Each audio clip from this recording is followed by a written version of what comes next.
Hey everyone, my name is Becca and welcome to my channel. If you are new here, I'm so glad to have you. We on this channel focus on first chapter Fridays for your favorite middle grade novels. Today we are in for a treat because we are going to be reading Carl Hiaasen's new novel, Wrecker. Carl Hiaasen is a very popular middle grade author who has actually won the Newbery Honor for his book Hoot. But you may have also heard of his other titles, which include Flush, Scat, Chomp, Squirm, and now Wrecker. I think it's fair to say Carl Hiaasen has a pattern with how he likes to title his books. So I'm super excited to share the first chapter of this novel with you.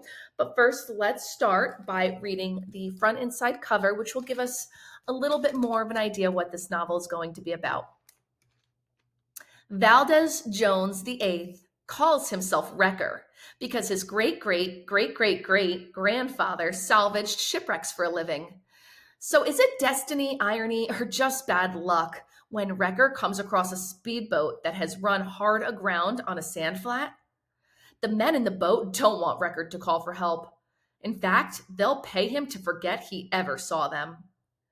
Wrecker would be happy to forget, but he keeps seeing these men all over Key West, at the marina, in the cemetery, even outside his own front door. And now they want more than his silence. They want a lookout. He'll have to dive deep into their shady dealings to escape this tangled net. Ooh, I'm already pretty engaged. It sounds like Wrecker has himself in quite a situation. I wonder what this group of people are up to. Before we begin, I want to share with you the beautiful map here of Key West that the author has included for us. Obviously, this is going to be, the main setting of the novel. I've never been to Key West, but maybe I'll have to check it out now. All right, let's dive right on in to chapter 1. Wrecker rides a heavy swell through the Northwest Channel. Halfway across, he's already thinking about the return trip and hoping the wind doesn't kick up. Broccoli soup probably wasn't the smartest idea for lunch. But fishing is good on the Patch Reef. Wrecker fills the cooler with yellowtails and mangrove snappers. Shrimp pink clouds along the horizon promise another hour of daylight. Plenty of time to get back to Key West. As he pulls up the anchor, he hears another boat, a high-powered outboard, judging from the sound. His eyes track a silver rooster tail of spray, recklessly wide of the navigation marks. Boneheads, he thinks. With a roar, the outboard's prop slams into a shoal. The monster engine grinds to a stop, and agitated voices rise across the water. Wrecker could pretend he's out of earshot, but the code of the sea says you don't leave fellow mariners stranded. So he motors the half-mile or so to the shallow flat where the speedboat is mired. It's a sleek 40-footer, maybe 42, with grape purple glitter wrap, twin lightning bolts painted along the pointy bow, and 4 mammoth Yamaha 300s painted on the stern. Pure Miami, thinks Wrecker, 1,200 horses stuck in the mud. He's never seen this boat before. The 3 men aboard are waving him closer. He eases his skiff to the edge of the flat, and the eyes of the ugly trench gouged by the wayward craft, which rests tilted to one side in a cloud of roiled silt. One of the guys, stocky, shirtless, thick gray hair and a silver mustache, tries throwing a rope to Wrecker. "Can you tow us off the flat, kid?" he calls out. "We'll pay you good money." The rope splashes a few yards shy of Wrecker's skiff. The man hauls it in and makes another throw that also lands short. "My boat's not big enough to move yours," Wrecker says extra loud so that they hear him over the wind. "Oh, come on, dude." First he was kid, now he's dude. Wrecker guesses bro will be next. He gestures at his motor, an old Evinrude 40. "That's all I got for power. You better call a sea tug." The man consults with his companions. Wrecker suspects they don't want to ask the sea tug company for help because the tow captain would be required by law to notify the Coast Guard what happened. Since the Florida Keys are a national marine sanctuary, the damage caused by the grounding could cost the speedboat owners big bucks. Wrecker is careful to keep his skiff clear of the shallows. Is the tide coming in or out? Silver Mustache yells. Rising, Wrecker calls back. How long till it's deep enough for us to float off? Wrecker says, 3 hours, maybe 4. The man curses before huddling again with his friends. Wrecker can't see their faces or hear what they're saying. There's no name painted on the Go Fast, which is weird. Most guys put colorful names on their speedboats, unless they're professional offshore racers. And professional racers usually don't run aground. I gotta go, Wrecker tells the men, before it gets too dark. Yo, hang on. Silver Mustache lobs something underhand into Wrecker's skiff. It's a half-empty beer can with a wad of cash folded into the pop tab opening. Is this a trap? Wrecker thinks. The tow rope comes flying again, and this time Wrecker catches it and ties it to a steel eye on his transom. Silver Mustache knots the other end to the bow of the no-name Go Fast. I have to apologize. There is so much like marine and boat terminology in this book so far, so I'm hoping I'm pronouncing everything correctly, but a lot of these are words I've never heard. Wrecker shifts the Evinrude into gear and guns it. Nothing happens but noise, smoke, and churning bubbles. The purple speedboat, which weighs 10 times more than Wrecker's skiff, doesn't budge an inch. Wrecker isn't surprised. He twists the tiller handle back to the neutral position. I told you, he shouts to the men, your boat's too heavy. Try again, Silver Mustache barks. Come on, bro. Wrecker shakes his head. I don't want to blow up my motor. He unhitches the speedboat's tow rope and lets the current sweep it clear of his propeller. So 3 hours and we can get out of here? Silver Mustache asks. Maybe 4. Depends on if the wind switches. Wrecker cocks his arm to toss back the beer can crammed with cash. No, keep it, Silver Mustache shouts. For what? I didn't do anything. You tried. Big deal, says Wrecker. Keep the money, seriously, Silver Mustache tells him. But yo, just remember, you never saw us, okay? 'Cause we were never here. Got it? Wrecker nods uneasily. One of the other guys on the speedboat says something to Silver Mustache, who scowls and tells him to shut the bleep up. Wrecker is pretty good at reading lips. What's your name, kid? Silver Mustache asks. Charles. Charles what? Good luck with the tide. Wrecker twists the throttle out of neutral and aims his skiff across the channel towards Key West. The ride back isn't rough, though the sun is down by the time he reaches the dock. Fortunately, there's a light bulb that stays on all night over the fish table. Wrecker quickly sharpens his knife and starts cleaning his catch, tossing the heads, bones, and guts into the water, where the jacks and baby tarpon are waiting. A stray cat watches the feeding frenzy from on top of a wooden piling. Afterwards, Wrecker seals the fillets in sandwich bags and rinses down his fishing rods with fresh water. Before getting on his bike, he pulls the soggy cash out of a beer can and counts it. Then, just to be sure, he counts it again. What the bleep? He thinks. He lied to the men about his name. It's not Charles. He's not sure where he came up with that one. Charles Barkley? Charles Darwin? His real name is Valdez Jones, actually Valdez Jones VIII. He calls himself Wrecker because his great-great-great-great-grandfather salvaged shipwrecks for a living. So did his great-great-great-great-grandfather and his great-great-great-grandfather. Unluckily, his great-great-grandfather was born too late for the wrecking trade. By then, there were lighthouses along the reefs, and ships were powered by steam, no longer at the mercy of the wind. So he smuggled rum and pineapples from Havana to Key West on motor yachts.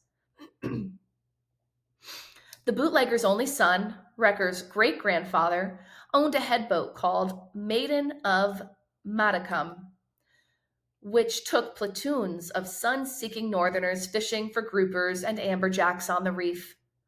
The fishing captain's only son, Wrecker's grandfather, grew up in Key West, but was prone to seasickness and seldom ventured out onto the water.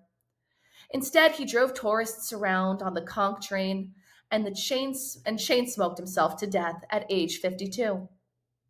And his only son, who is Wrecker's dad, played guitar, sang in bars on Duval Street, and told anyone who'd listen that he was destined to become the next Jimmy Buffett. One day he packed a suitcase and moved to Nashville, where he changed his name to Austin Breakwater and basically lost connection with the family. Wrecker was barely 3 years old on the morning that Valdez Jones VII drove away. He has no strong memory of the man, good or bad, only a few photos. Later that night, before leaving for the cemetery, Wrecker tells his stepsister Susan about the grape purple speedboat.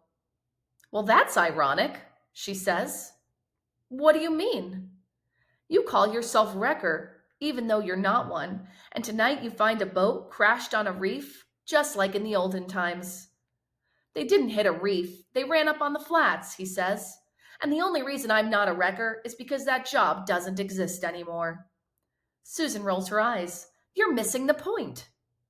Wrecker inserts a pair of new batteries into his flashlight, which is small enough to carry in a pocket. His stepsister says, What do you think those jokers were doing out there? Partying, I guess. Probably drank too much and got lost. Wrecker doesn't tell her about the cash in the beer can or why they gave it to him. The money has already been hidden. What time will you be home? Susan asks. It's not really my home, Wrecker thinks. But it's nice of her to say that. For more than a year, he's been living at her house on Elizabeth Street. Not too late, he says. Just be careful. Always, sis. The Old Key West Cemetery is a weirdly popular tourist attraction. It's only 19 acres, but as many as 100,000 souls are laid to rest there. If you happen to believe in souls. Wrecker's not sure that he does. The graveyard was hastily created in 1847 after the city's original cemetery got flooded by a ferocious hurricane, scattering waterlogged coffins all over the island. Solaris Hill, the highest point on the island, was chosen to be the new burial site. Some of the dead are buried underground, and some lie in elevated tombs or family vaults. At night, the cemetery gate is locked. Wrecker leans his bicycle against a tree and walks along Francis Street to the Lavender House. The ladder he always borrows is lying right there where he left it. He doesn't know who lives in the house, but the people always go to bed early. Wrecker never sees any lights on. The ladder is necessary to avoid the sharp points on the cemetery's wrought iron fence. Once Wrecker tried to scale it by hand and snagged a belt loop on one of the spear-like shafts, nearly yanking off his pants. Fortunately, no one was around to witness him running in his boxer shorts among the tombstones. Coiled on the back wall of the Lavender House is a garden hose that Wrecker always uses. He turns on the water and walks the hose across the street. He props the ladder against the fence and climbs up. Balancing on the crowbars, he lifts the ladder to the other side and hops down. The grave of Sarah Chillingwood is only a few steps away. She was born on March 15th, 1949, and died on March 15th, 1978, her 29th birthday. Wrecker has no idea what happened to her, though who wouldn't be curious? An old British man who lives on Pearl Street pays Wrecker the ridiculous sum of $50 a week to take care of the young woman's marker. Wrecker doesn't even know the old man's name. One day he approached Wrecker in the checkout line at CVS and said he was looking for someone who wasn't afraid of working in a graveyard. At first, Wrecker thought the man was nuts, or maybe some kind of predator, until he stopped him again in the parking lot and handed him a map of the cemetery, with Sarah's burial site marked with a wiggly X. There were tears in his eyes when he talked about the mess he'd found that morning. The problem is iguanas, which invaded South Florida a long time ago. The gnarly green lizards love to sun themselves on the stone markers in the cemetery, And they're not bashful about where they poop, which is why Wrecker requires a hose. Chickens also roam the cemetery and disrespectfully deposit their droppings on the departed. Because the man on Pearl Street visits Sarah Chillingwood's grave almost every morning, Wrecker comes to do the poop cleaning at night after the chickens are roosting in their trees and the iguanas have retreated into the crevices beneath the broken grave vaults. Sarah Chillingwood's flathead marker is made of smooth gray marble. Etched in smaller letters beneath her name are the words, "The rumor was true." Wrecker wouldn't feel right asking the old man for the story behind the inscription. Many of the memorial stones have unusual epitaphs, which is a big reason tourists are drawn to the cemetery. A top attraction is the grave marker of a woman named Pearl Roberts, which says, "I told you I was sick." Mrs. Roberts was only 50 when she died. Wrecker doesn't know her story, but obviously she has a sense of humor. Maybe young Sarah Chillingwood did too. He grimaces as he sprays away the foul brown chunks that the iguanas contributed during another lazy day of basking. Still, if he's being honest, there are worse jobs that a teenager could have. And $50 cash? Seriously? Wrecker hears a sound that doesn't belong. He turns off the flashlight and kneels to conceal himself among the tombs. Something is moving in the cemetery. Something larger than a rooster or a lizard. Wrecker pinches the borrowed hose to cut the flow of water splashing on the marble. He got busted here once. Some guy walking a pit bull saw him go over the fence and dialed the cops, who grabbed him on his way out. At the police station, they let him call his stepsister, who went to the house on Pearl Street and woke up the old British man who came downtown and confirmed Wrecker's story about why he was at Sarah Collingwood's burial plot. The cops let him go, but warned him not to come back at night or he'd get charged with trespassing. Whatever. They weren't interested to hear about the iguanas lurking under the cracked tombs or why the best time to clean a headstone is after dark. Wrecker listened for footsteps in the graveyard and considers making a run for the ladder. Mosquitoes are draining his arm, but slapping them would make noise, so he lets them fill up on his blood. What's that sound? Wrecker peers into the moonless night. Maybe it's a tomcat moaning or a dog whining or a person crying. Wrecker puts down the hose and silently creeps through the acres of dead, following the sorrowful sound toward the Olivia Street side of the cemetery. And there he spots a figure standing in front of a simple grave. It's a girl, weeping. She looks about the same age as he is. Her head is bowed and her shoulders are shaking. Her long hair is glossy, black, and straight. Wrecker crouches in the shadows. After a while, the mysterious mourner grows quiet. She lights a candle and holds it above the stone marker. With her other hand, she's arranging some roses, red, white, pink, in a mason jar. Wrecker feels like he's spying. He doesn't belong at this place in this moment, a stranger's private grief. He wants to run away, but what if she hears him and gets scared or calls the police? Unexpectedly, the girl begins to sing. El dolor nunca tova la intención de quedarse, pero un dolor tan profundo duró años. La tragedia, la vergüenza, la corazones lorosos deben preguntarse por qué, y espero que los arcones iluminen el cielo. And I apologize if that was not right. I did my best. Wrecker doesn't know much Spanish. Me either. But the melody is sad and the girl's voice wavers with emotion. Silently he slips away, weaving between the tombstones. Using a flashlight would give away his position, so he runs in the dark. Many of the old grave sites are crumbled and caved, creating an eerie obstacle course. Twice he stumbles hard, and the third time he goes down, landing luckily on a soft patch of grass in a neat family plot. Behind him is the unmistakable sound of chasing footsteps. He gets up and sprints to his ladder. He's safely on the other side of the cemetery fence when a girl's voice calls out, "Wait, who are you?" "Sorry for your loss," Wrecker calls back and disappears down Francis Street. All right, very interesting. I'm very curious to see who this other little girl is and how she's going to play a role in the novel. That was the first chapter of Wrecker by Carl Hiaasen. If you enjoyed this first chapter Friday, please consider liking and subscribing. And until next time, everyone, happy reading.